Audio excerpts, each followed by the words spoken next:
আপনারা নিশ্চয়ই জানেন যে এই এলাকায় যে সমস্ত মাদকদ্রব্যগুলো জব্দ করা হয়, বিভিন্ন থানা, ডিবি, মাদকদ্রব্য অধিদপ্তর, তারা এই বিজ্ঞ চিফ জুডিশিয়াল ম্যাজিস্ট্রেট মহোদয়ের মাধ্যমে একটা ডেট করেন।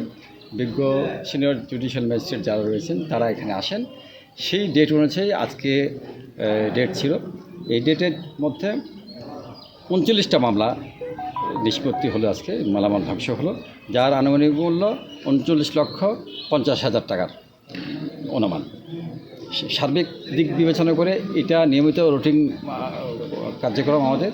সেই কার্যক্রমের অংশ হিসেবে আজকে বিজ্ঞ চিফ জুডিশিয়াল ম্যাজিস্ট্রেট লালমনিরহাট মহোদয় 3 জন বিজ্ঞ ম্যাজিস্ট্রেট বিচারকের উপস্থিতিতে, এবং আপনারা নিশ্চয়ই দেখলেন প্রকাশ্য আদালতে এগুলো ধ্বংস করা হলো।